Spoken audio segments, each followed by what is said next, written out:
Well, good evening, everyone, and thank you very much indeed for joining us. And it's great to see so many people here in this mad season of festivities and last-minute dashing around. It is 100 days to Brexit, and just in case anyone hadn't noticed, it's also just 6 days to Christmas. And I'm sure that many of you, perhaps especially if you're parents, might have at least a little bit of sympathy with Theresa May, just on one level. You know what it's like? The big day is looming. The date has been in the diary literally all year, but somehow we're simply not remotely ready. No one can agree on the arrangements. Everyone's arguing about what should be on the table. Your oldest wants everything to be locally grown, purely British produce, no foreign stuff. His sister's saying, hang on, I thought we were going to be allowed a pick and mix approach. And the youngest says, well, what's the point of having cake if you can't eat it too? Then, of course, there's the in-laws. They want you to stay as long as possible, certainly through the transition period, right into New Year. The teenagers are saying they're only going to go if they can have an absolutely guaranteed exit date to go out and play with their new mates. A sister saying, well, I didn't want to go in the first place, and can't we just abandon the whole thing? So Dad suggests, I tell you what, let's have a family vote, but everyone knows that that's not going to resolve anything. So even as you head out of the door, your nearest and dearest are all squabbling, and the youngest is already saying, are we nearly there yet? So, 100 days to Brexit, and a terrific panel here to take us through the many different scenarios. We have with us tonight Chris Wilkins, who is, of course, as some of you will know, a former speechwriter to Theresa May and can, I'm sure, give us lots of insight into what she's been going through. Claire Fox, who is the director of the Academy of Ideas, a well-known commentator, as many of you will see across many of our TV and radio shows. Anand Menon, who is from the UK in a changing Europe and does lots of fascinating, proper, serious academic insight into many of the issues. Rafael Behr, who is a columnist for The Guardian and across all the latest developments. And we have Lucy Harris, who is from Leavers for Britain. So let's just give our panel a very, very warm welcome.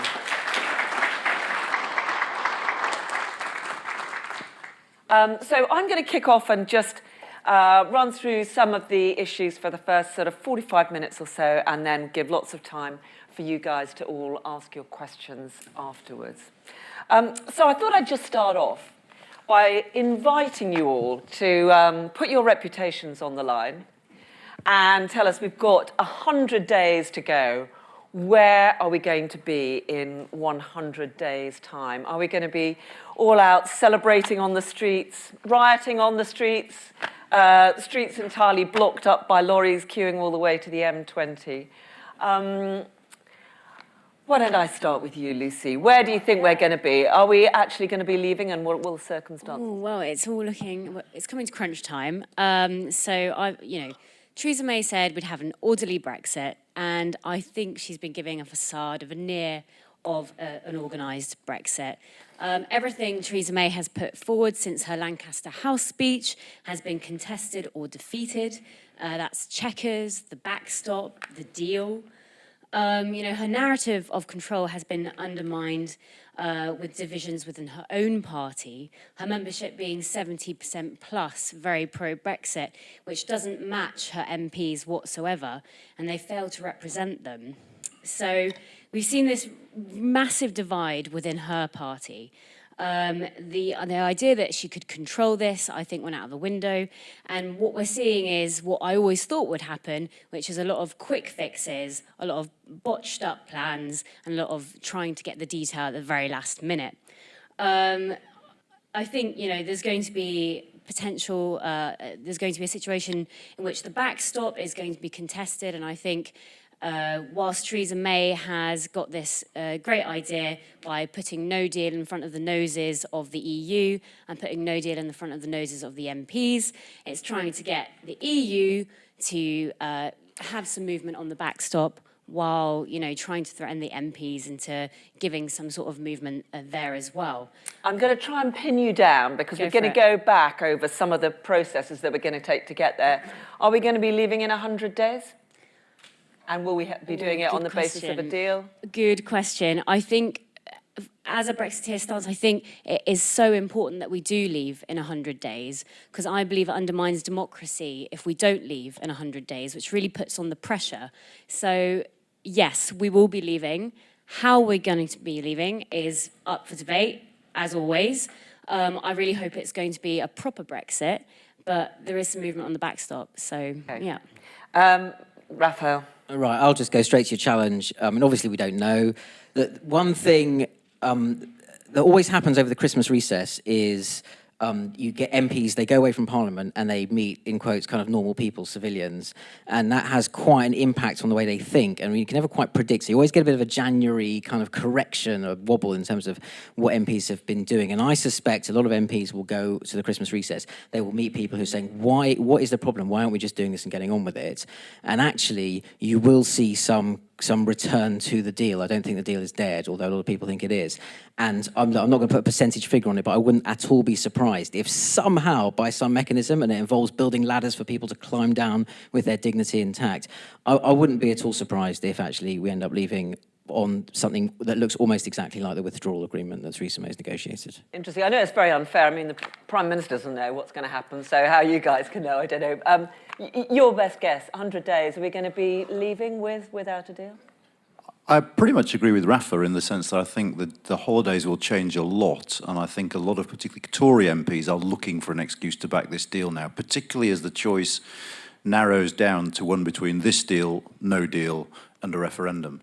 My guess would be that this deal might have a chance of squeaking through. It might be on the second attempt with the help of Labour abstentions and DUP abstentions on a second vote. The one issue I see coming up after that is we might nevertheless have to delay Brexit Day because we're running out of time to pass the withdrawal agreement bill, which is going to be a nightmare because of the House of Lords, if nothing else. And I'm just not sure Parliament has got the time to get that through before the 29th of March now, even if the deal goes through, which I suspect it might. Claire? In the present situation that we find ourselves in, then we should leave without a deal. That's the only thing that we should do.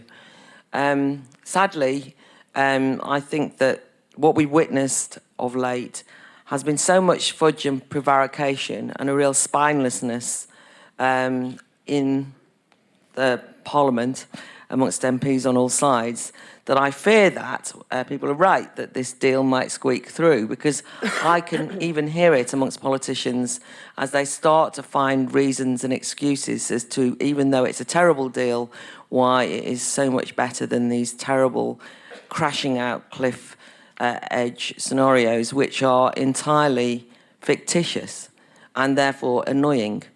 I don't mean that there wouldn't be challenges of leaving without a deal, and it's not what we should have been aiming for. But what I would also say is that, well, two very quick things. First of all, the process is out of control. So even though I fear the worst, because I think that if we leave with this deal, it is not Brexit, just very straightforwardly. And the MPs might be able to convince themselves that it is, but I'm not convinced that they'll convince anyone else. And because of the out-of-control nature of it, it's quite interesting, this idea that when they go home to their constituencies, they might meet some ordinary people. Well, if they do, then they'll find out that everyone hates this deal and that there is actually far more of an appetite for bravery amongst the voters than there is amongst the parliamentary representatives. So my prediction is that the idea that any of them could have any vision or courage seems unlikely, but because they're so out of control, they might just mess it up and I might get what I want and what the country wants, which would be great, really.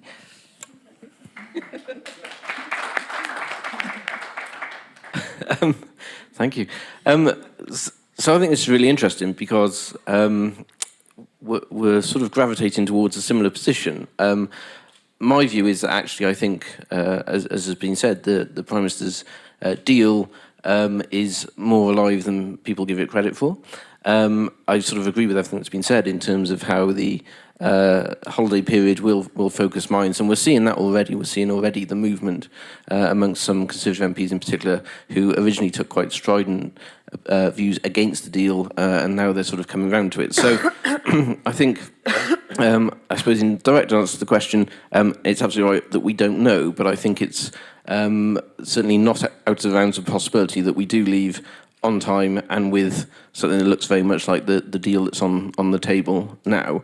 But can I just say two other things? Because I sort of wrote a piece earlier this week that talked a bit about this, and I think the one thing that I don't think will happen is that I just don't think Parliament will let a no-deal situation happen. So if the Prime Minister's deal doesn't pass, I just have to believe that Parliament will find a way to come up with some other alternative. And for me, I think the idea of there being a sort of a further vote might be something that yet isn't off the table.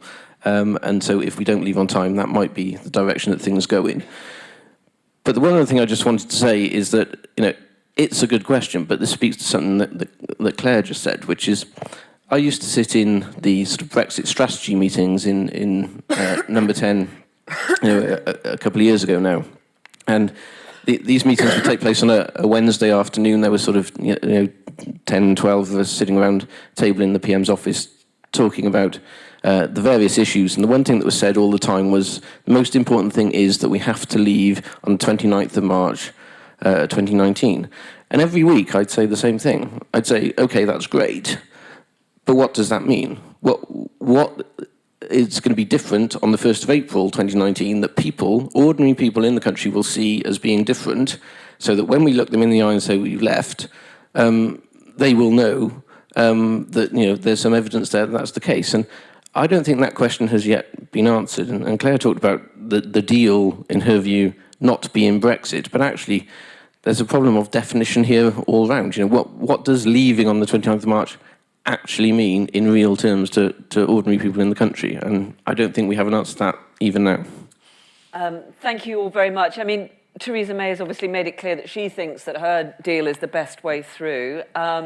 She's managed to limp through. We've only got one day left of this parliamentary term. So assuming she manages to survive that, as she survived so many other attempts to write her off, I mean, where do we go from here? The next big event really is going to be the meaningful vote. Theresa May is making it clear that she thinks that's going to be January the 14th. We start with more debate on the 7th. What's going to happen there? I mean, it seems pretty unlikely she's going to get the assurances that she says she's going to get from the rest of the European Union that can reassure people. I'm sure everyone knows that the big sticking point is this backstop, this fact that there doesn't seem to be a right for the UK to unilaterally get out of it. I mean, how do you see it unfolding? I mean, actually, it seems to me the only thing about the backstop, about the withdrawal agreement that the EU is going to be willing to change is what they see as a massive concession to us, which is the all-UK customs territory. And actually, that doesn't solve the problem because it makes it a harder Brexit in principle than it would otherwise have been. So the EU aren't going to alter the phrasing of the withdrawal agreement around the backstop. I think, as I said before, there are a number of MPs who are looking for excuses to back the Prime Minister, and what that means is a light sprinkling of unicorn hair over the political declaration in the form of, well, look, we've got the withdrawal agreement, but we really, really, really don't want to use the backstop promise, might be enough to persuade some MPs, actually, to go back and say, I am now satisfied that this works for me. I can't see much prospect of, I think we're still in a two-vote situation in January if this is going to pass. I still can't see it passing the first time. I mean, the crucial thing is, and this is why she pulled it first, a couple of weeks ago, is she needs to lose by not too many to put it back in play. But in terms of meaningful, real, legal concessions from the European Union, I just cannot see those being forthcoming. I mean, you were saying, Rafael, that you think that contact with normal people might change, but we keep hearing that lots of the Tory activists are very opposed to the deal. Well, yeah, party activists on both sides aren't necessarily they don't necessarily reflect the views of the general public. I just want to say something very quickly, and we're having a really good, and I think we could have a really good, productive, analytical conversation, respecting one another's views and understanding the different perspectives. But I can't let stand the idea that leaving on no deal, the threat is a complete fiction. I mean, you can't remove the fundamental legal basis on which the UK has related with the rest of the continent. And expect the disruption to be somehow just some minor hurdle, waiver, keep calm and carry on, tea towel over it. It's a very profound and extremely dangerous thing you'd be undertaking. And it's just not really responsible to say this isn't a serious issue that we should worry about. But we can come on to that. But it's just, let's try and just talk in terms of what are the real facts in terms of actually what we're confronting as a country here. In terms of what happens on the meaningful vote, look, it all comes down to Labour MPs, basically, because even if you get the rebellion on the Tory side down to, say, 30, so the ERG, they said the numbers were 80, then maybe 60. It turned out when they tried to do to get the letters in, they couldn't get to 48 originally. So, actually there's some biddability there within that segment of the Conservative Party. The DUP also, they have to, be a little bit careful. They have a problem with their own sort of constituency in Northern Ireland, people not necessarily being impressed with the way that they have played it in Westminster. So you could get the rebellion down, right? But you're still going to need some Labour MPs to vote for the deal. Now, then the question is, who would those Labour MPs be? Now, my instinct is that ideally Jeremy Corbyn's sort of his ideal outcome from this is that you have a Brexit, but that he doesn't get any of the blame for Brexit. So he doesn't sort of offend the sort of young Glastonbury, Jeremy Corbyn people who are very Remain. That was good. He doesn't upset those people by very conspicuously being a Brexiteer, but also ideally if he could end up out of the European Union, not bound by state aid rules, not bound by competition law, that's a win for him.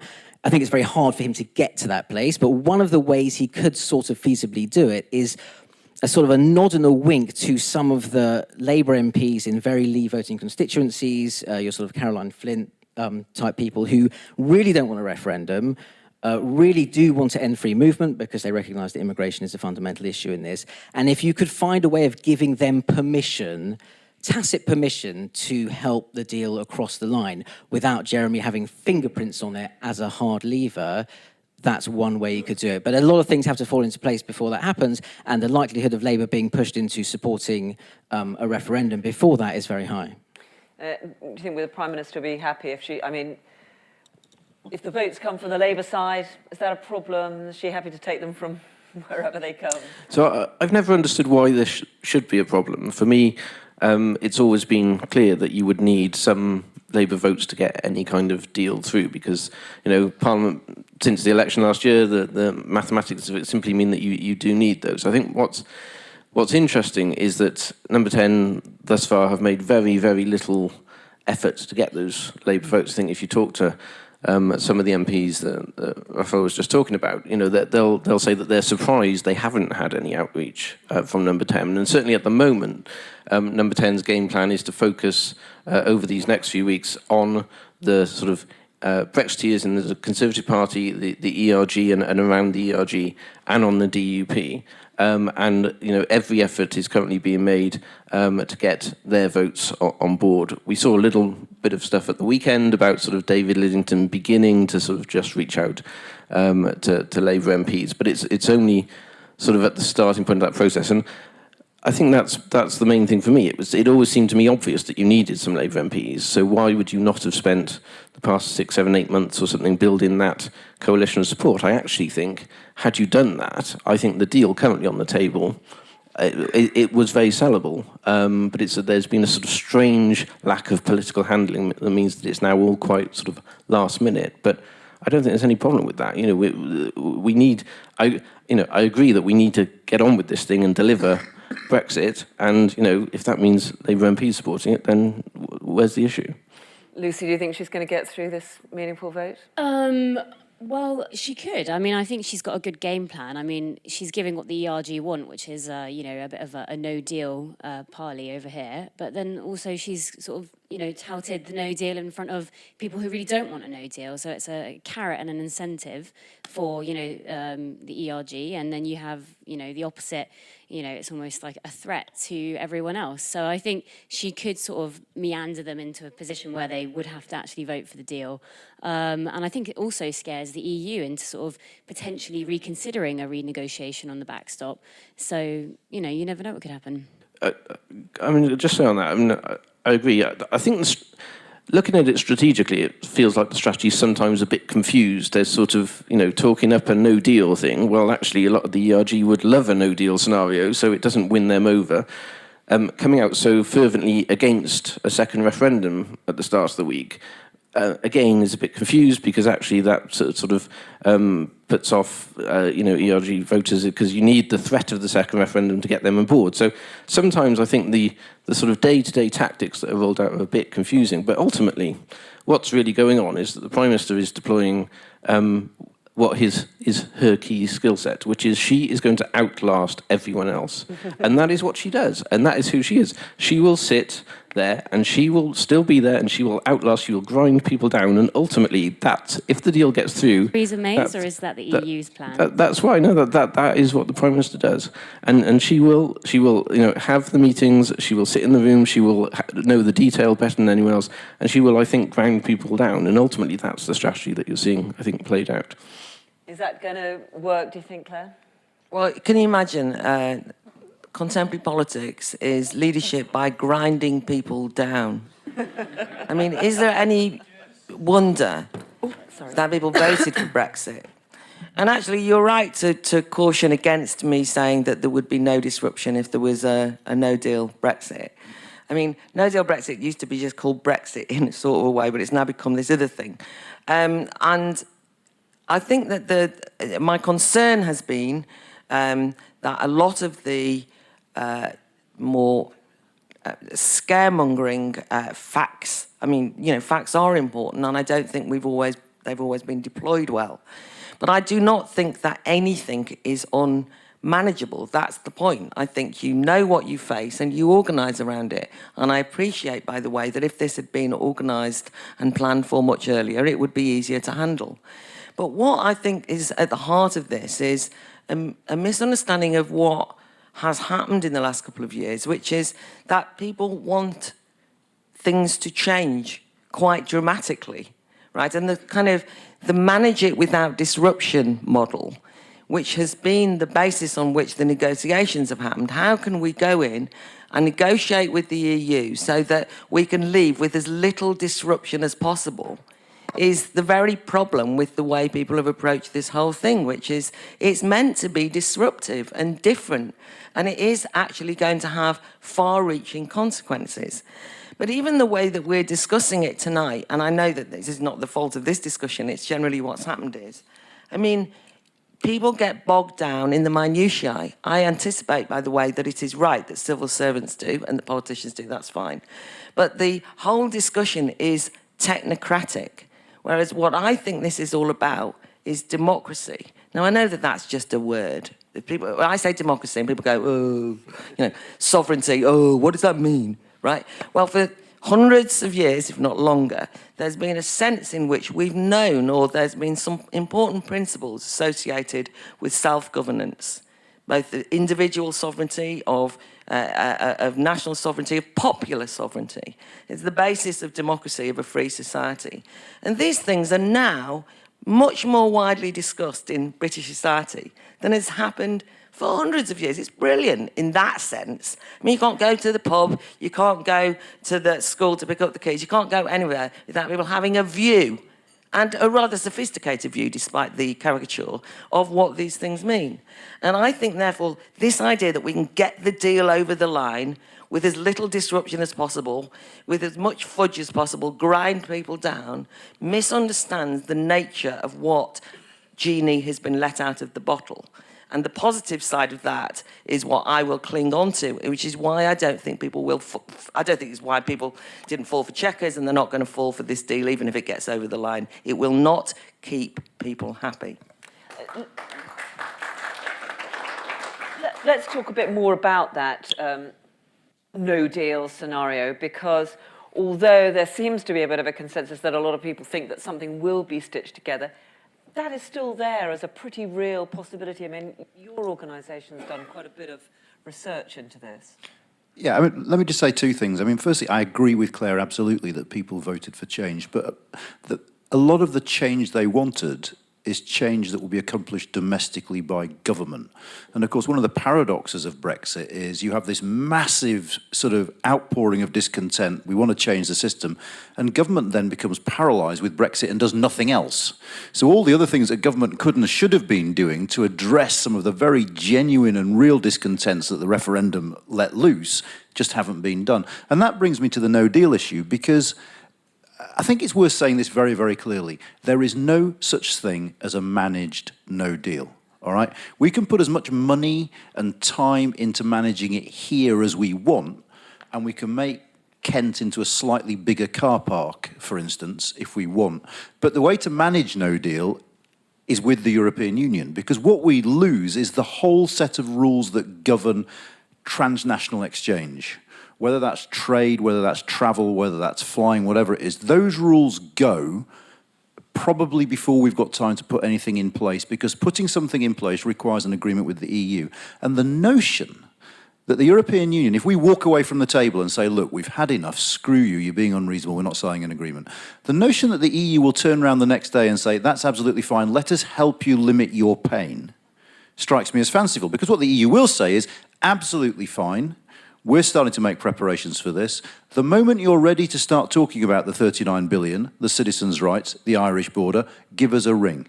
But until and unless you do, this is where we stop. And I think there is a massive amount of unity amongst the 27 that whatever the short-term economic pain they face, and they will, this is something they will not move on. So I think... But won't they have an interest in trying to make the difficulties as small as possible, because it will affect both sides, won't it? I mean, well, if we're talking about planes and we're talking about transport, absolutely. we're talking about goods, that's a two-way process. But as an analogy, it'll be the same interest that German car makers famously had in making sure we get a stonking good trade deal. Yes, the narrow economic interest is there, but actually governments have overruled that. They've just said no. There are some things that we're just not going to compromise Why on. wouldn't they allow that if it's both in our interests? Why wouldn't the EU cooperate with us to have the best outcome? You know, we've already had 2 agreements signed today on transport and on these issues, which was bilateral, which means that we'd both work together in that case, which would mean that Kent wouldn't be a car park. So, you know, quite frankly, I think there is space for us to be working with the EU, and if they want to be our friends, we're readily available for them. Can I just, crikey, I can, but not quite as loud as that. Just to build on something that Anand said, yes, there are negotiations that then have to happen, but everything that Brexit is, as I understand, or Brexit is, whatever term you prefer, don't like about the deal that Theresa May has done is a function of an imbalance of power that emerged between the UK negotiating with a bloc of 27 and despite that imbalance of power, and with a little bit of goodwill and diplomacy that's just been described, the UK got certain things out of the potential future arrangement and to do the managed exit. Now, all of those things you will still need in a, in quotes, no-deal scenario. But the difference is, when you then go and ask for them again, you will have, first of all, incinerated what goodwill there had previously been there, and you will still have that massive imbalance, except amplified. So, for example, what you mentioned, flights. Yes, it is in the interests of the European Union to allow planes to take off from Heathrow and land in Charles de Gaulle, but the terms on which that happens will be decided in terms of what the EU27 think should happen to that flight afterwards, whether there's flying on capacity to elsewhere in the European Union, or when you have haulier licenses, yes, it is in the interests of the European Union for there still to be traffic across the channel in trade, but it's also in the interests of the European Union for the licenses that go to hauliers to go 95% to European Union single market-based hauliers, as would be the international norm. So yes, you will get deals, and your pot of 39 billion that you think you're going to spend on getting those deals will very quickly go on things such as being recognised by the European Medicines Agency, Euratom, a whole bunch of other things. And what you will find is that you're just negotiating a much, much worse deal than the one you had before. But it's sorry. But it's fascinating because when you've both sort of spoken, it's like sort of the 27, and this is perfectly reasonable, by the way, the 27 are strong and they've got principles and they're going to stand together and they are going to, there might be a bit of economic pain that they'll feel, but they're going to do it on principle because they believe in the EU. I get all that, right? You have not seen the same kind of principled response from our side. So you can just say it's an imbalance of power. But in the end, then what ends up happening is you say, oh, there's 27 of them, there's only one of us. And that's been the whole way that the negotiations happened. It started off from a kind of, oh, this is a terrible situation we're in. We don't really know how to get out of it.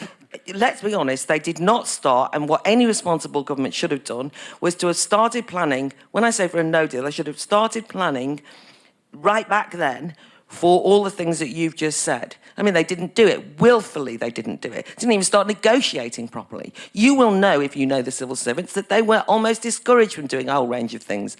This is not, we're not all fools. We've watched it. We've seen it take place, right? We've watched politicians, members of the cabinet who said, I didn't even know what the negotiations were going on. They were going on behind my back. When you're a member of the public or you're just watching on, we can see it now. It's there to see the mess that they've made. And I do think that when you then say, but the domestic problems could have been faced down, but everyone's been distracted by Brexit. They haven't been distracted. I mean, I wish they had been, right? But they haven't been. The Brexit has been used as an alibi and an excuse and a scapegoat, just as the way the EU often was, for the inability of the people who run this country to give a decent a society to those of us who live in it. And I just think that we shouldn't just try and con people now. It didn't need to be this way, and it still doesn't need to be this way. And there is this feeling that people have, I think, where you just feel that you're backed into the corner by people who never believed that we should leave in the first place, who just keep telling you all the time how difficult it is, it's so impossible, there's 27 of them, it's only one of us, it's going to be terrible, it's all good. And I just think in the end, it doesn't matter what you think. People made a decision, and the people who run this country have decided to not enforce that decision in good faith.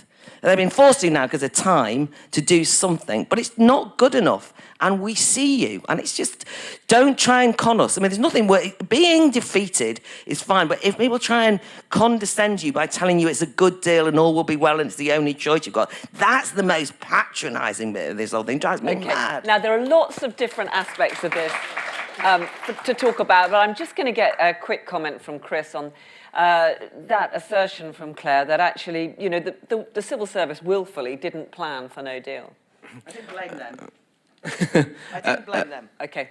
I was actually, before that, I was going to agree with something Claire said earlier, so I might come back to the bit I agree on in a moment, but just to deal with that first off. I think, thinking back to the start of the negotiations, there was, when you sat down at that point to think, okay, well, actually, what's the UK's hand in these negotiations? And you realise that it's not just about there being one of us and 27 of them. It was actually that the UK had a fairly weak hand going into negotiations. What did we have? We had money, ultimately. We had money. We had some security cooperation. But actually, you're going to the negotiation table with not a huge amount else. And the hope obviously was that the EU27 would not be particularly united, and that some of the things that have been talked about, the sort of individual self-interest of different industries and things would sort of play out. But actually you've seen over the course of negotiations that the 27 have acted in a very united way. They've put the sort of political project before anything else. But I think it's absolutely, I think there's no denying that you could have started the no-deal planning at the outset. That's right. But there wasn't, no work had been done previously before the referendum at that point, and that it wasn't prioritised then in the negotiation process. I mean, I think that's clear. I'm not going to deny that, and it is now something that they're coming back to. But I think, for me, it's a bit of a red herring. The main point is that actually you were going into negotiations without a strong hand in the first place. And we use this language of negotiation. Well, actually, what this really had to be was a diplomatic effort. It was a 2-year diplomatic effort to persuade. And all this talk of going in and sort of tub thumping and we need to be prepared to walk out and all that kind of stuff, that's not really the way that you actually get things done in Europe. It's a diplomatic effort that we needed. I actually think the deal that has now been delivered is a good deal, and I think Ollie and others deserve credit for what they came back with, particularly given that point that I think we went in with a fairly weak hand in the first place. But can I just say, where I completely agree, is on the point about change. I don't think it's fair to say that we necessarily knew when people voted for Brexit what they meant by that, what they were voting for. So I don't think you can just automatically say they just wanted to leave with no deal and that was kind of everyone was united in saying that. But it is absolutely true, and I agree, that it was a vote for change, for significant change. And what we've lost sight of in this process is actually what we're doing this for. So we do indeed get caught up in discussions about technical things like customs unions and things like this, but we've completely lost sight of the vision on the other side. And I think that is a tragedy, because ultimately that was about a reform agenda domestically that should have been the real legacy. So whatever the exact details of what Brexit looked like at the end of March next year, there should have been a big domestic reform agenda that accompanied it, which really responded to the vote, and I fear that we have lost that. Thank you all very much. There's so many different aspects of this to talk about. I do want to, before I throw it open to the floor, to talk about the idea of another referendum, because there has been a lot of talk of this. There does seem to be increasing numbers of MPs who are perhaps reluctantly coming round to the idea. Rafael Behr, where do you rate the prospects of another referendum, and how would that come about? I think it's going up all the time for the simple reason that the parliamentary timetable just doesn't really permit getting out by the end of March with a deal. I mean, if you take the view that leaving without the deal is a perfectly reasonable thing to do, then you can go ahead with that. But separately, there just simply isn't. Parliament, I think, will do its level best to not permit that. Whether constitutionally it can stop it is a different question. Again, it all comes down to the Labour Party, I think. Ultimately, there are, I think the mainstream of the Parliamentary Conservative Party is hostile to the idea of another referendum for many reasons. Conservative members are obviously very against it. I think no one's in a massive hurry to relive the experience of 2016 for all sorts of other reasons. And as I said earlier, I think ultimately Jeremy Corbyn doesn't really know what he wants to happen if, for whatever reason, responsibility for the outcome of this process falls to him, which ultimately, although a lot of Labour MPs don't really take a whip from Jeremy Corbyn that much, they are still Labour MPs, and they do still want to be perceived to be acting sort of corporately as the Labour Party. And so if it appears to Jeremy Corbyn that he is in danger of being held responsible for Brexit, or particularly a very hard Brexit, he will, and he's persuaded that the electoral coalition that could get him to power is built more substantially around Remainers than Leavers, which is also possible, particularly, and his activist base would be very energised by another Remain campaign, so to speak. He could be persuaded to throw his lot in with a referendum, and then the calculus changes. So I'd say it's at least 50-50 at the moment. Depends on where he stood in the referendum. Well, yeah, and that's another reason why I don't think he's very comfortable to do with it. But I think it's probably 50-50, which isn't a very helpful answer. I appreciate that. Do you want to come in there, Lucy? Yeah, sure. Well, number one, there's no mandate for a second referendum whatsoever. So they'd have to get that first. And the People's Vote campaign has actually been lobbying Parliament really hard to get it. I don't think they'll get it, fundamentally because it's completely anti-democratic to have another vote when you haven't implemented the first one. But also, what would it say to the people that felt disenfranchised by our political system if we say, actually, you were wrong the first time, let's go in for another one so you can get it right the second time? It would completely say that they don't matter, that they can't insert themselves into society as part of the electorate. It says, nice try, but this won't work for you. Democracy, not for you.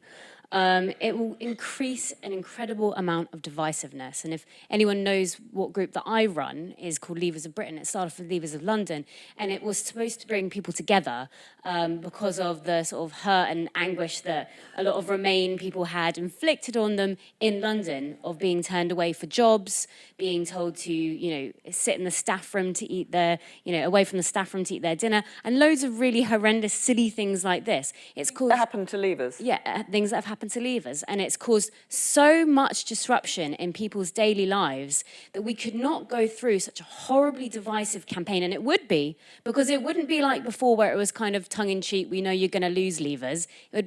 It would be incredibly, incredibly aggressive, and I wouldn't want to head that up. I would be extremely worried for ordinary people to do that campaign. So yeah, I think it would be a horrible situation, a second referendum. I think, Chris, you've come out in favour of one, haven't you? Well, what I said was that I think... so my view is I think a referendum is sort of, as Rafael said, sort of moving up the agenda. I find it difficult to imagine how Jeremy Corbyn can hold off endorsing one. I think he's at some point going to have to do it. So I just think it is shooting up the agenda. And so the point I was making in something I did earlier this week was that given the possibility, you have to accept that there is a possibility of it happening. I think then you have to think now about how it would be framed. So I think then when the government comes out and spends all its time on Monday and Tuesday of this week saying, actually allowing people to vote is terribly anti-democratic, which is a new concept in British politics. But when you sort of spend all your time saying this would be terrible, everyone will hate it, it will divide us all apart, etc., and then we move a few months down the line and we end up with a further referendum, and everyone's going to say, well, this is terribly anti-democratic, it's going to divide us all apart. Well, actually, look a bit further ahead. It might be something that we need to get to. So let's think about how we frame it now. Was my point. And I agree that having a referendum that overturned the result would be bad. But a referendum that said actually you voted to leave, but nobody can quite agree what leave means. So let's talk about that. What's the problem with that? Well, leave means to be an independent country, and I think we all agree on that. It means to be an independent country. And it's just very interesting to listen to you talk about a short term, when it's pro your situation, talking about short term, look at all the terrible things that will happen short term. But when it's long term, you don't acknowledge what Brexit means for a lot of Brexiteers, which is the long term impact, the change of the economic model, the change of our political system, and what it would bring to the democracy of this country. You don't look at it long term then. But you will look at it long term when it means a second referendum. And that, I think, is incredibly nitpicking. It's cherry picking. You're doing what you want when you like it. And I think it's incredibly disingenuous. I know there are lots of people in the audience who want to come in, but I just want to bring in Anand here, because when we talk about another referendum, I mean, it would require not just Jeremy Corbyn to sort of think, okay, maybe we'll allow one, because it does actually require a government that's going to take it through, that's going to decide the question, that's going to take the legislation through, and potentially delaying the Brexit date. Well, definitely delaying the Brexit date, and at this point, almost certainly delaying Brexit to beyond the European Parliament elections, and we're far from certain. Just to explain to us why that's going to happen. Well, the minimum it will take to do a referendum from scratch, from the moment when Parliament votes for one, is about 22 weeks. And so if we assume that if it's going to happen, and I do think it's unlikely, is end of Jan at the earliest, we're talking about not just an extension, but an extension that takes us past the European elections. Now, the European Union isn't massively keen on us having an extension beyond the Parliament, because what they have to figure out then is what to do with the Parliament. It's not insurmountable. I actually think if we end up in referendum land, we might end up having it in the autumn, because July is not a great time to have this sort of vote, and we might just have to postpone it. But can I just add a couple of things about a referendum? I think it is unlikely, because the government needs to legislate. I think it will be divisive, as you quite rightly said. It might be something we decide to do if Parliament can't decide to do anything else. But bear in mind, it'll be very close, okay? I mean, what the polling shows is we are still divided down the middle as a country. So one question we're going to have to think about is if we end up with a result that is 52-48 the other way on a slightly smaller turnout than we had in 2016, what the hell has that settled? And the answer is probably very little. The answer is probably that that's when the campaign starts for the third referendum. Because why not? Because actually we're tied now, effectively, at 1-1. And the final thing I'd say is this. I really wonder whether the European Union will want this Britain, the Britain that has just voted 52-48, is divided down the middle, is going to war with itself over Europe to remain in. I mean, you'll see all over Twitter that sort of moniker, which is pro-EU, anti-Brexit, and I'm starting to wonder if that isn't a bit of an oxymoron at this time. Claire, have a quick word, and then I'm going to bring in some of the audience questions. I think the thing we have to remember is, imagine knocking on the door and saying to people, whichever side you're on, there's a very important referendum coming up, and your vote counts more than ever before. It's going to be the most important vote you've ever had, and it really is going to change history. You've got to get out and vote without people slamming the door in your face and saying, you came round and said that last year, a few years ago, right? I think that in that sense, it's very dangerous because it could make a mockery. But I'll just, to quote Larry Elliott from The Guardian, as he said, event I was at recently, well, all right, we don't want it, but if we have it, we'll just simply go with the slogan, tell them again. And I think he's got a point that there's no guarantee of what will happen. I'm not trying to say, I actually think it could go Remain, by the way. But I also increasingly meet people who, because you're sort of saying, would the EU want us? There's a lot of people now who did vote Remain who are looking at the EU and say, do we want them? I mean, we have to bear in mind what's happened. You know, Macron's France, you know, turn on the water cannon, by the way. Belgium, president's just had to resign, completely unstable. Italy, come up with the budget based on democratic accountability, voted for by millions of people in Italy. The EU says, no, it breaks the fiscal rules, go back and start again. Ignore your electorate, you're accountable to us, not them. Things have moved on for the EU as well, and it's all not gone so smoothly, right? So it's also the case that now that everybody said that nobody knew what they were voting for the last time, I think a referendum is an absolute slap in the face for democracy and shouldn't happen. But if it happens, I think there's going to be a lot of people who are going to be even better informed. And better informed doesn't necessarily mean that it will deliver what the people's vote people think it's going to deliver. Thank you all very much. Well, I hope you all feel a bit better informed by those valuable contributions. I know that there are lots of people trying to get in. So let's just, I'll get through as many questions as I can. There's a gentleman at the back there. And if you can say your name when you stand up, and there's a microphone behind you. And then we'll take... I'm just wondering if there are any... It's all men. Yeah, there's a lady over there by the pillar as well. Okay, sir. My name is Dick Taverne. I'm a member of the Old People's Home at Westminster, which Mackerage is in the chamber. I'm a Remainer, and I must allow for the fact that everyone suffers from a confirmation bias, and I tend to quote the things or believe the things which favour my views. First, I don't think Mrs. May is going to win her deal in the vote on the 14th of August. When she pulled it, she would have lost by over 150, and while there'll be quite a swing to some swing in her favour, I don't think all the 80 moggies are going to vote against her necessarily. I think if at least 40 do, and I think the DUP won't shift at all, I think she will lose. I also think there's no vote in Parliament whatsoever for no deal at all. So does that point towards a referendum, which is the only alternative? People say it's undemocratic. Again, correct me if I'm quoting polls which are unreliable, but as I understand the polls, at the moment 65% of the public want a people's vote because Parliament has made such a mess of it. And indeed, I agree very much with what Rafael Behr says. I think the Labour Party's view is very important indeed, but there's enormous pressure from the young members of the Labour Party who are passionately pro-Europe and in favour of a referendum that I think at some stage Labour is going to come out against Thank you very much. So your question is Parliament's going to be so paralysed that they'll have to go for a people's vote? That's your question, is it? Yeah. And the lady next to the pillar who had a question there? I can just... Yeah, my question is, couldn't we see another referendum as a start of a sort of healing process and a conversation about actual real domestic reforms? Two of the panel have said that Brexit was really about the need for domestic change, and Claire Fox said that actually it might go to Remain. So in that case, if there is a possibility that a majority of people would vote Remain, how on earth is it democratic to take the UK out of the European Union in that instance when there's not informed consent? So couldn't we see it as a start of something, run it in a way that's better than 2016, less divisive and better organised? Right, well, who would like to talk of another referendum?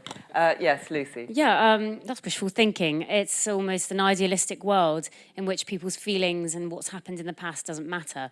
Of course it's going to hurt people again. It's hurt people the first time round. It'll hurt people the second time round. It'll cause incredible divisions again. We can't move on and heal with that incredible division there. What we really have to do to heal is start talking to people, like the actual people, goodwill them, and give them the benefit of the doubt when you're having discussions with them, having conversations with them. There are genuine issues with the EU. We have to be questioning the EU, and by glossing over it, by trying to get back in it, we'll completely put that under the bridge. We need to have these conversations, and I want this Brexit to be able to bring those to the forefront, because the EU will never change if we don't have those conversations. Just want to say a couple of quick things about the polls. I don't think anyone knows how a referendum would go because there's too much uncertainty over turnout. I think the pollsters just do not know what will happen. Well, I mean, I'm just saying, if we have everyone seems very confident their side will win. I just do not know what would happen in another referendum because we just don't have the tools to think about who's going to vote. But on the question of what the British people feel about having another referendum, it's not the case that there's a strong majority to have another referendum. It is the case that people's responses vary widely depending on the question you ask. If you phrase the question, if you stick the word control in the question, or if you make the question imply, should the people wrest control from Parliament to take charge of Brexit, you'll get a lot of leavers saying that sounds good because they don't trust Parliament, and you'll get a significant majority in favour of a referendum. If you say, do you want another referendum, then you're back in Brenda from Bristol land, and you'll get a majority saying no. I can imagine nothing worse. So actually, even there, it is very, very far from clear what public opinion thinks about a referendum, and the fairest guess is it's pretty much divided. Can I just make a quick technical point? I think part of the problem is that the original 2016 referendum had an actual proposition, which was remaining in the European Union, and an entirely abstract blank canvas, which was Brexit, onto which all sorts of people could project more or less whatever they wanted in various different ways. Now, this brings us to, I'm just going to say something in defense of technical legal arguments, because that ultimately is how the international global trading diplomacy world is. And so one way or another, you will always come back to the question of how, on a technical level, do you extricate a modern developed economy from something like the European Union, entirely separate to whether or not you think that is a good idea. It is still something that has to be done. So it's very difficult because you will ultimately, the only referendum worth having, I think, is one that puts Remain, a real thing, membership of the European Union, against another real thing, which could be Brexit on WTO terms, the deal, something else. But if you have another referendum that is Remain against another unicorn blank canvas, it'll be whatever you want, then you really don't solve anything. Surely, though, the Electoral Commission would have to make sure that the choice was between two or more realistic options. Well, you'd have thought that would have been the case in 2016, but it turns out that one of them wasn't a realistic option. I know, but when you say it's not a realistic option, that's because it hasn't been realised by people who didn't want to realise it. You just keep saying it's not possible to leave. That's effectively what you're saying. It's so difficult to leave. If only everybody knew how difficult it was to extricate ourselves from this. It's entirely possible to leave. You have a withdrawal agreement negotiated. That's what Brexit looks like. No, I know. And I would have argued from the start that there should be a negotiated deal. I wasn't going for a no deal on the first day. I said they should have planned for a no deal. I'm saying that no deal is better than a deal that is not effectively delivering Brexit. To be clear, I'm not advocating no deal. I'm not an ERGA mad Brexiteer, as you would like to caricature me. I'm not that thing. I'm saying I would have had a deal. That's They not didn't at all how I'd negotiate. They characterise didn't it. negotiate a deal of any worth, which is why I'm saying in this situation I'd go for no deal rather than have the betrayal of Brexit. So to go to the question that was asked at the back, I think that when you say this would bring about peace and harmony and healing, I do genuinely think that it's terrible that, for example, the majority of people I know who voted Remain are not hostile to leaving the EU, even though they're pro-EU. I think the acrimony and the way that people who voted Leave have been caricatured since the decision to leave has created the tensions and the rows. Because if you're called racist, xenophobe, stupid people, all the educated people voted Remain, and so on and so forth. And I just think that the people's vote is rather disingenuous in this regard, that the only people who are campaigning for a second referendum want to stay in the EU. Nobody who campaigned to leave the EU, nobody is arguing for a second referendum. Okay. So don't just tell me it's like, oh, we're just doing it to heal the nation, right? That's why we're doing it. Come on. Let me just, before we move on, a quick point. What about Dr. Fern's question, which is that we could end up with having another referendum simply because Parliament can't get its act together to agree any other option? Yeah, and I think that's effectively what I was arguing in the thing I did earlier this week, which is, that this is where we are. If the deal doesn't go through, Claire says it's not Brexit, but what is Brexit? No one quite knows because people voted to leave, but it wasn't clear what that meant. And that's just a statement of fact. I'm not being pejorative about it. Everyone has a different view of what Brexit means. There is a withdrawal agreement there, but Claire doesn't agree with it. That's fair enough.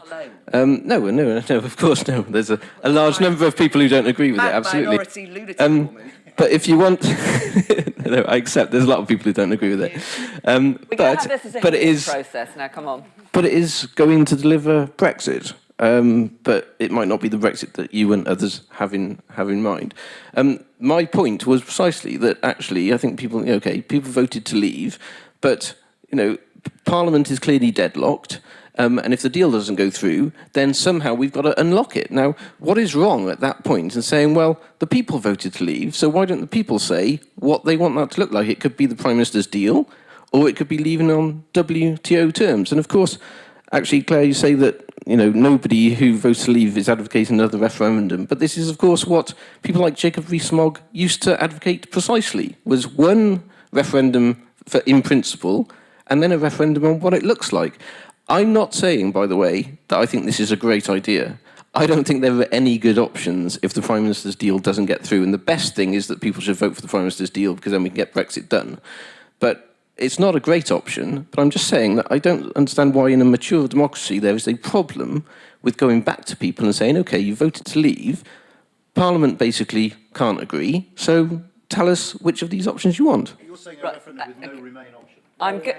I would be happy with that. I think it's difficult because I think Parliament will put a Remain option, but I'm just saying, a referendum on what Brexit looks like seems to me not unreasonable. I'm going to take a couple of questions over this side this time. And if you can just introduce yourselves. And I'm just wondering if there is... I just want to share it around. Yes, I'll have the lady there in the hat and the gentleman over here in the pink shirt. Thank you. Hi, I'm Magdalena Williams. I'm a Remainer. I just wondered why nobody has mentioned the fact that the Electoral Commission found really serious overspending, and in parallel to the Trump-Mueller investigation, there have been links found to the Brexit funders, to the same people who have funded Trump as well. So you think that perhaps discredits the last result? Is that your... I think that if the Venice Commission looked at the overspend, and we are part of the Venice Commission, then the referendum would have been called void.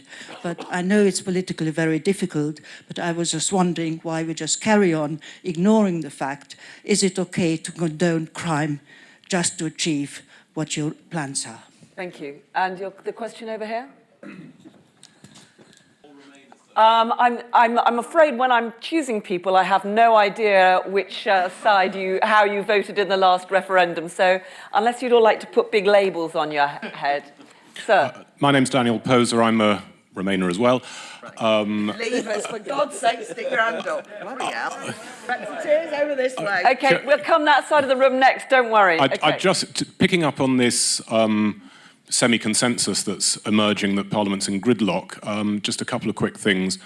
One, with the Court of the CGAU having said that we've got the unilateral right for revocation, could the panel please explore the idea that we might be next year in Government of National Unity territory and explore what such a government might do? Would it legislate for a referendum, or would it revoke Article 50 and hold a referendum in the years later when we've actually delivered a meaningful package with a final destination rather than a withdrawal agreement and a why-does-he-like political declaration? Okay, thank you. Let me ask you first of all, Lucy, about the question we had there regarding the overspending during the last referendum campaign, the question as to whether that undermines the legitimacy of the referendum vote. Well, actually, if you look at the Remain side, they had £9 million overspend, more than the Leave side, number one. Number two, you know, they had everything. They had big names such as Obama, they had big banks, big business, the whole of the EU heavyweights behind them. And yet they still did not win because we genuinely want to leave the EU. Because we genuinely want to leave the EU. They had everything. We had everything stacked against us as Leave voters, absolutely everything. So there were big banks, big companies, big business, £9 million more, the government, big names. We had everyone against us, and yet we still won. That way, I don't see how it could potentially undermine at all. Anand, have we seen any serious evidence that should be sufficient to call into question that result from 2016? I mean, we've seen enough evidence to convince me that we need some serious laws about referendums if we're going to insist on having them in the future. But no, I mean, it was an advisory referendum. Parliament voted to implement the decision taken, so that's how it works. I mean, there are big questions about the spending, absolutely, but I don't see how we go back. And the links with Russia and so on, as far as I'm aware, I don't follow this all that closely, are more assertions than facts, as far as I can see as yet. I'm not saying there isn't a link. What I'm saying is I've not seen anything that looks like firm evidence. But I am concerned about the overspending and the breaking of the rules. Under our system, as it stands at the moment, we can carry on as we were because Parliament voted to act on the basis of an advisory referendum. Okay, Rafael, what about the question there about a government of national unity? So the scenario set out there is we've been told that we could actually just revoke Article 50. So we stay in for a while. We have a government of national unity that talks through everything, gets everyone on side. We get a whole new deal and perhaps think about it again a bit further down the line. Yeah, and let me just preface what I'm going to say, and I think it's very revealing that, you know, the polarisation very quickly emerges in the room and people don't seem to be that inclined to change their minds about stuff. And what I'm going to try and do is just make some analytical observations about how this is going to work, because I think ultimately everyone would ideally like to get to the end of next March with a country that can somehow cohere around something. Now, in practice, the way this works is that at some point you have to have the meaningful vote on the deal. That, I think, it's a safe presumption will be defeated, although we know, you know, we've all said earlier that it's possible she could get it through. If it's defeated under Section 13 of the Withdrawal Act, a mechanism is triggered by which essentially the Prime Minister has to declare what the plan is, what Plan B is, has to present the Plan B to Parliament. Now, previously that was just a motion that the House would vote for, and everyone would go, right, well, thank you very much for that's your Plan B. Whether you like it or not, there's not much you can do about that.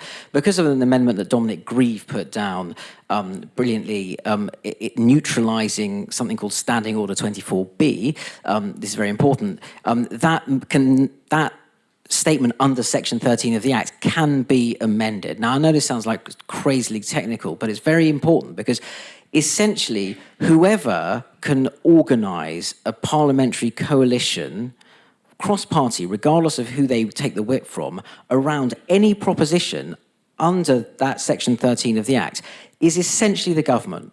Because Theresa May is so weak, but she cannot be removed now by her own party because she passed the vote of no confidence. She cleared that hurdle. So what you essentially then get is a whole load of cross-party horse trading to say what, it would be an extraordinary constitutional moment. You will have essentially Parliament arrogating power from the executive. And there's no actual constitutional mechanism by which this has been done before. And at that point, yeah, I absolutely agree. You will have a situation where more or less whoever can say we are the government, either whether Theresa May then takes dictation from those people or whether actually someone can go to the palace and say we're the government, essentially becomes the government. Now, just on the point of unilaterally revoking Article 50, yes, legally that is available to you, but then I think this speaks to the point that was made earlier about whether the EU would really want us. I think that my understanding both of the ruling and the diplomacy and the politics around it are that if at some point the UK makes the decision to retract the Article 50 notification, that is a long-term diplomatic decision to say, as a country, we're now going all in with the European project again.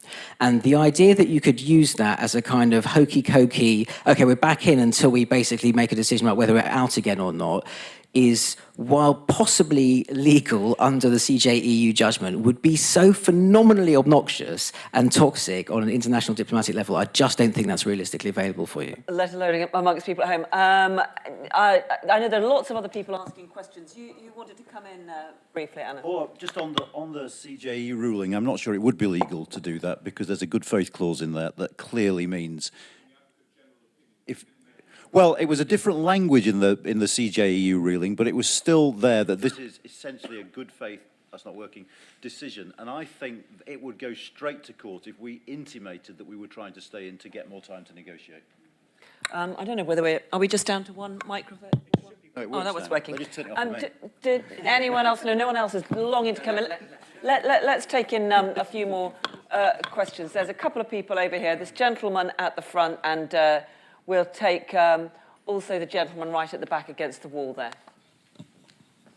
Thank you very much. Barry van Danzig, Brexiteer. I'm proud to be. I've got a question for Rafael and Anand in connection with Dover and the congestion that you referred to. We don't have congestion because there's no checks at the border currently, and the goods flow back and forth. Are you aware, you may not be aware, but yesterday the EU and the UK signed the CTA, the Common Transport Agreement, which transfers the check on all the transportation to the point of delivery. Can I ask you, if there are no checks at the border after the 29th of March, how can there be any congestion? Okay, and the gentleman at the back. Thank you. I completely agree with the panel. I think that we cannot possibly have another referendum that asks the same questions as last time. There would have to be a range of other options. I'm quite interested in what you say, that you still think that with the benefit of a bit of Christmas festivities, Theresa May might be able to get the deal through Parliament in January. I rather doubt that, but you're much more in touch than I am. What I would like to hear a bit more about is some of those other options. For example, as I understand it, we are already members of the EEA. Did we sign that as an independent country, i.e. the UK, or was it on the basis that we were members of the EU?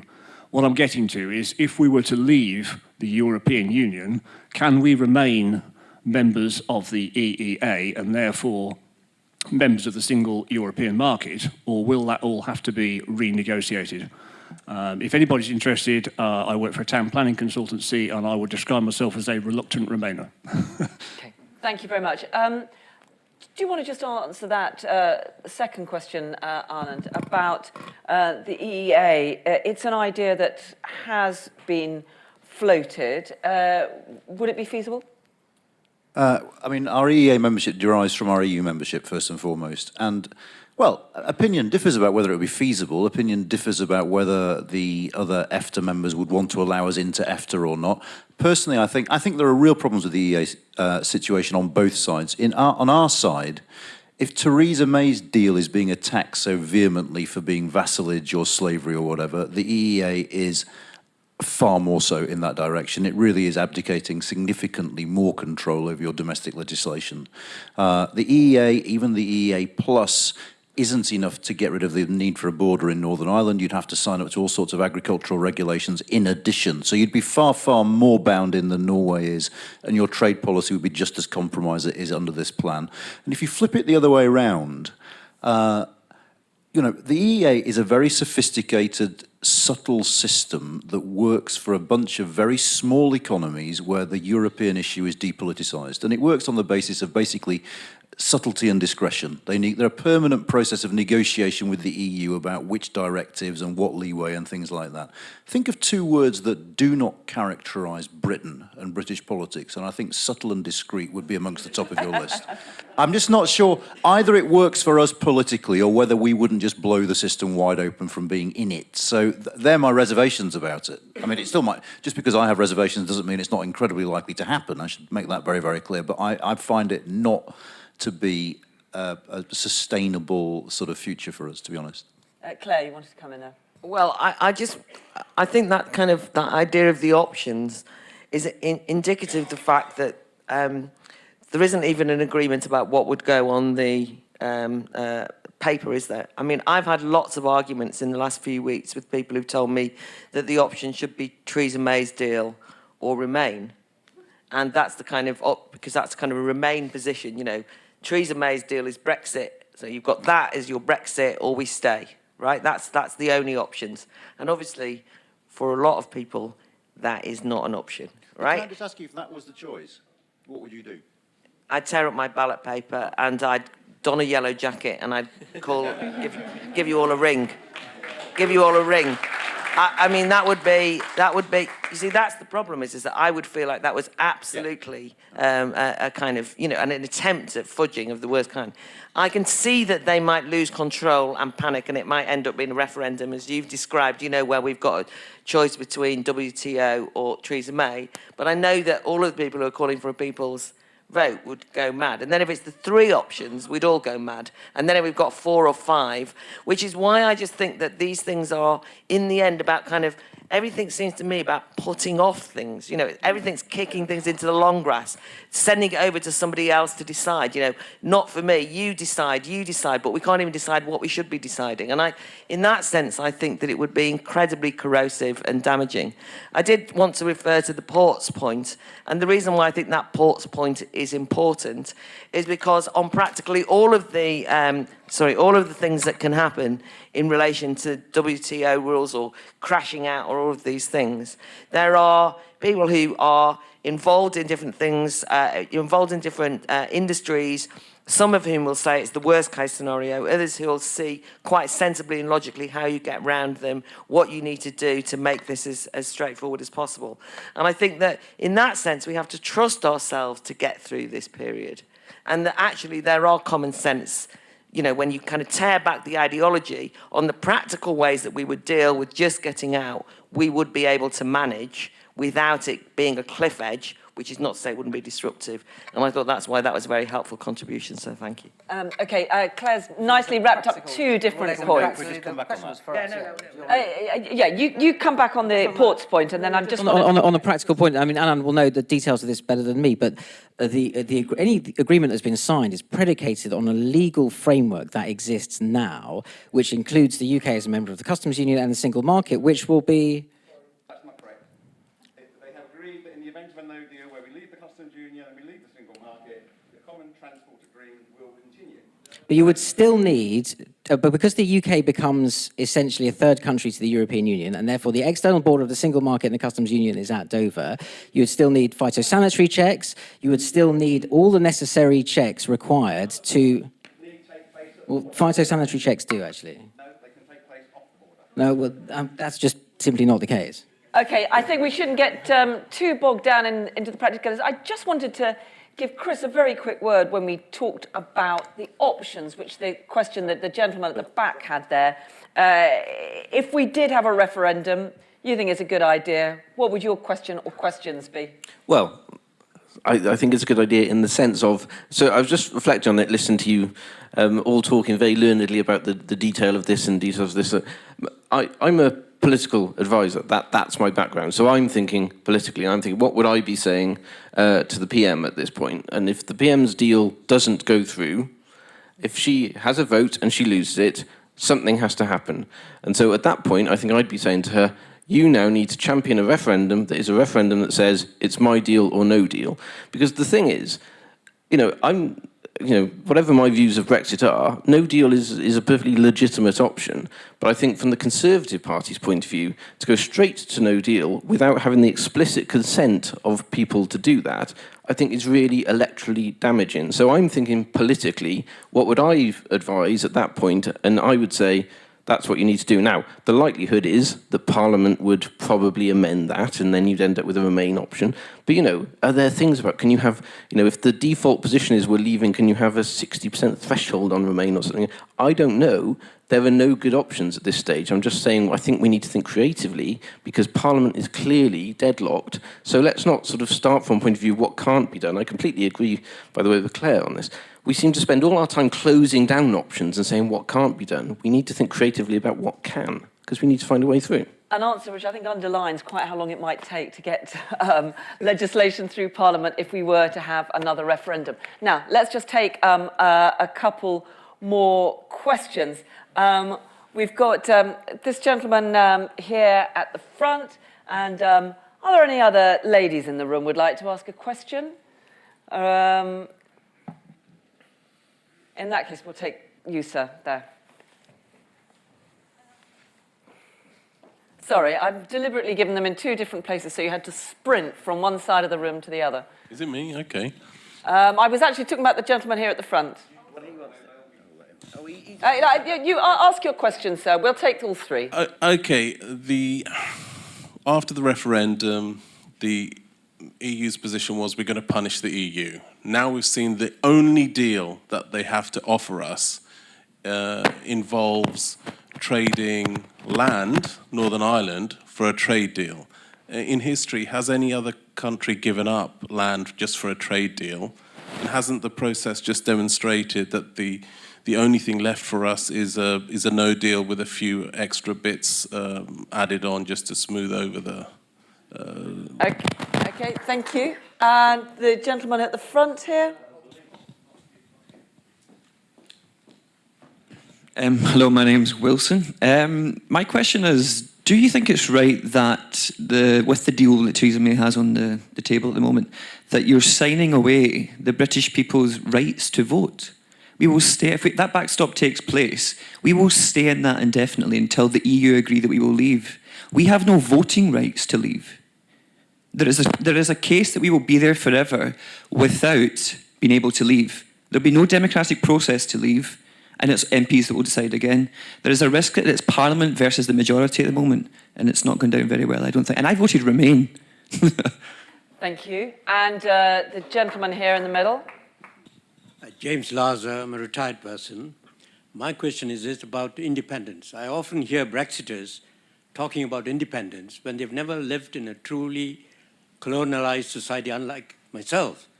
So after Brexit, if it happens, would Britain really be more independent than it is today? Thank you very much. Okay, let's kick off with that first question there. The question there is about whether the EU are trying to punish us by asking us to trade land for a trade deal. Is that how you see it?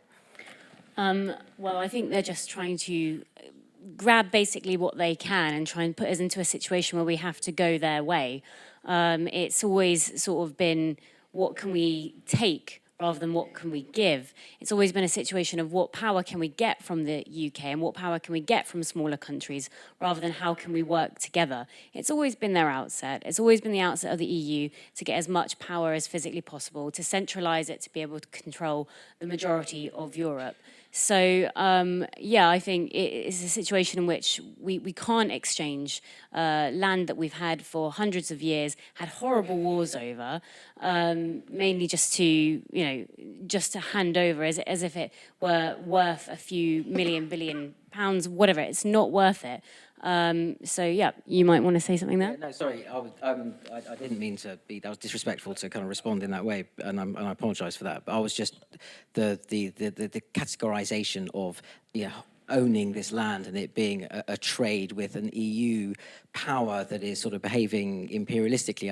It feels to me a very jaundiced view of what the European project is. I mean, you might not like it, but I was struck by use of the word "they" in the formulation of the way the European Union behaves, and it's not always clear who they are in a Eurosceptic account of the European Union's behaviour. When power is exercised largely in the EU through the Council, so when, for example, the UK is a member of the European Union, Europe is something that the UK does through the European Union. So they is us in that conception, and which brings us to this point about independence and colonialism. Oh, actually, no. Just to go back one very quick point. I think it does misunderstand. I mean, I don't have a sort of rosy view of the European project or the European Union, but I think it's fair to say that actually lots of leaders who are collectively the they of the European Union do take their responsibilities as a kind of co-sponsor of the Good Friday Agreement very seriously. It's not just some question of some imperialistic territorial land grab. I think that's quite just not a helpful representation of the diplomacy that's actually gone on around that. And in terms of this point about independence, I think it's very interesting. Yes, one of the key lessons from the last 2 years is that the UK has discovered that its independence is substantially less when you are a third country trying to engage with something such as a negotiation with the European Union. And you would definitely find the same when you then try as global free trading Britain to have a negotiation with the United States or with China. And the reality is you will be ultimately less independent outside of the European Union, because as you've seen with the role that Ireland has had in the negotiations, the European project can be a massive amplifier of nation state and national government power. Okay, lots of different points there. I just let Lucy quickly respond to one of the points that Rafa made there. So when I say they, I mean the unelected European Commission, who actually decide upon the laws, which then get sent down to people, the MEPs that we've voted in. So we never actually get a say as people to what wars we'd like, to what rules or laws we'd like to see. So when I say Commission, I mean them. And it is set out in the fundamental basics of the EU project that they are looking to centralise power. That is a fact. You cannot deny that. So when I say that, that's what I mean. And it's really interesting to say that, they're not an empire. They're not seeking to land grab. They're not an empire. Yes, it's true. They're not seeking to land grab. They're seeking to power grab. And that is an imperialistic way of being. So it's really interesting, the question from this gentleman here, what does it feel like to be a colony? We are a colony, basically. We absolutely are. We absolutely are. So that's what it feels like to me.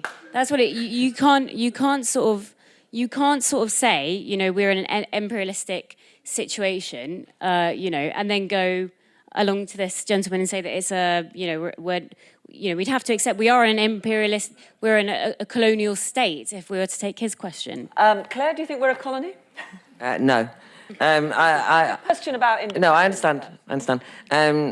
Long-standing anti-imperialist, politically and historically, I don't think that this is akin to colonialism, and I don't think that it's the same as being colonised. But there is something about that you can't vote to leave, the backstop point. There is something about the point that Lucy's making, and I think it is a metaphor, because I don't think it's the same, but I think it is a metaphor, is that and what most people object to about the EU who are hostile to it, is it's a project that was set up as a top-down project with a technocratic aim of insulating decision-making from the national sovereign peoples of the different 28 member states, not just 20, and not just us, by the way. That's what its aim is to do. It's based on an inherent lack of trust in popular democracy, because it basically says the problem is we know best how to run society, and anyway, things are so complicated, you won't want that lot deciding. So we'll decide, and this is one of the problems of I think, a technocratic political atmosphere that then has actually been adopted by many of the national states themselves and by different political parties. And it's basically removed politics from the people who own politics, which is us, all of us. And I don't say this in some kind of we the people, populist demos versus the elites. I mean, that's what politics is. That's what it always was, right? And that's what politicians are. And the European Commission isn't even like politicians, because they're the ones who decide and then tell the politicians what to do, which is why I use the example of Italy and why I would use the example of Greece and so on and so forth. These are situations where sovereign governments who are elected by their people make a decision and the European Commission say, no, you can't do that. You're not doing that. We'll punish you if you do that. And you might not like what's going on in Poland and Hungary at the moment. You might think that they're too right-wing and that their policies on immigration are wrong. But to have the European Commission reprimand them and issue a sanction on them and tell them that they've got to do what the European Commission says. What Lucy is hinting at is that there is a lack of freedom in that. So I don't want colonialism. It's not like colonialism, but as somebody who's from a colony, you'll know that the desire for freedom is an admirable one. A desire for self-determination should be supported. And when people vote for it, as you will know yourself, sir, if you said, I want self-determination and I want freedom, and the Brits came along and said, sorry, you're not grown up enough to cope with that, you're not having it, you'd be pretty mad. So am I. Okay, thank you very much. I'm just going to get a bit more of an answer to the question there about backstop, because part of the reason that we have got this huge impasse at the moment is because of this backstop, which is intended to prevent a hard border in Northern Ireland. Chris, what about the point from the gentleman there who says that it is effectively taking away the right of citizens to vote, because we wouldn't be able to leave it unilaterally? I think, it's a fair point you're making. I mean, this is the problem. Is precisely the inability to unilaterally leave the backstop is the sticking point. I think over the next few weeks we will probably have a few different iterations of language from the European Union to try and deal with this and try and come up with something around the sort of political declaration in particular that will answer it. But I agree. It is imperfect. It's an imperfect deal. But I think the Prime Minister is right to say that there is no deal that exists without this backstop. So I guess the point is that we sort of, the Prime Minister is inviting us to take it on trust that actually nobody wants to use this thing. And that is the problem, actually. It's the lack of trust is the key problem here. So now we're trying to find the language. So I think on the point, yeah, that's fair enough. But I think that's exactly what they'll try and work out now over the next few weeks. Anand, that's part of the problem. People do see this backstop as being undermining this whole idea of independence.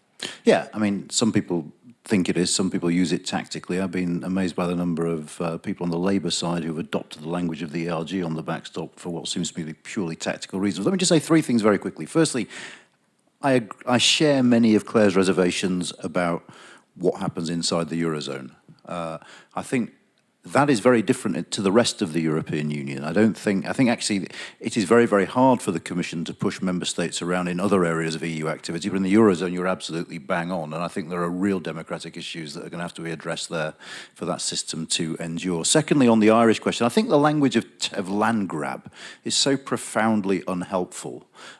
What we're talking about here is Northern Ireland is going to be under some EU regulations that the rest of the UK will not be under. And what the EU will say, you might disagree with it, that's fine. What the EU will say is we are defending the interests of one of our member states and we are living up to our obligations as a signatory of the Good Friday Agreement.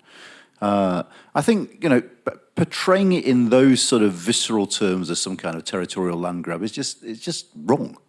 Quite honestly. I think it is two different conceptions of how you uphold an international agreement and what the EU wants to do for its member state. It's perfectly valid to say, actually, I find that unacceptable and so I'm not going to sign the agreement. That's absolutely fine. And finally, this colonial question. it's a silly comparison. Being in the European Union is not like being part of the British Empire. But actually, one striking difference comes to mind. I mean, you know, I was regaled from my childhood with stories about the British Empire and the independence movement and whatever. When the Indians were talking about independence, they were explicit about the trade-offs. We would rather be poorer and free, was what the independence movement used to say. You know, I would rather have rice than live on steak and chips under the British, was what my grandmother used to say to me. And actually, it does seem to me that the one fundamental problem with our debate about Brexit is a complete dishonesty on all sides, whether it's people in favour of the referendum, people in favour of Brexit, about the trade-offs we face. Everyone is saying we can have everything if we just do what they want. We can't. There are trade-offs. They will be difficult. They might be worth making, but let's be honest about them, because that way people aren't going to be disappointed with what happens afterwards. Well, I know that we're very much coming to the end of our time now, but I'd just like to quickly go around the rest of the panel. Anand talked there about how he felt that what he felt was important in terms of finding a way through this. With 100 days to go, I mean, it's clear from this room just how passionately people feel on both sides of the debate. I'd like to just ask each of you quickly, as we're in this season of goodwill, whether what you think would be the best way to try to find a way through this that could unite the very different views across the country.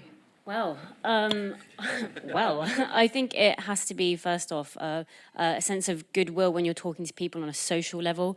Don't jump to conclusions that they're horrible, racist, or stupid. Always ask questions. Not even if they're Chelsea fans. Not even if they're Chelsea fans. No, but always take people as they come. Everybody's there to learn something from one another. And I think just be calm and see what they've got to say. And I think socially, that's how we go forward. Rafael, is there a way through this that can... Look, well, I'd certainly second that, and I think everyone has probably dug themselves into certainly a social silo that means they're not exposed enough to alternative perspectives on this and other issues. Look, it's hard, obviously, because you can't undo the last 2 years, and if I were a supporter of Brexit, which I'm not, as it happens, but if I were, I would, and I sort of put myself in Claire's position, for example, here, I honestly think a realistic way to actually accommodate the fact that 48% of people voted Remain, but that the decision of the country was to leave the European Union, is to take the withdrawal agreement as it is, and then you can build on the political declaration on the basis of that. I think, actually, I don't think it's a great deal, but I don't think Brexit is a great idea, and yet if you accept that that's what the country has voted for, the fundamental premise to get it done, you know, not just safely, but more or less at all, ends up looking something like that deal. And just very quickly on the backstop, the whole underlying point about that is that, in theory, if everything that people who support Brexit say is possible and available on the other side of the 29th of March, obviously you won't need the backstop. So the great fear of the backstop and the complaints about it actually contains a recognition that you can't do any of the things that were promised for Brexit in 2016. So if you want to do the healing and you're Brexiteer, take the deal. Did you want to say that, Claire?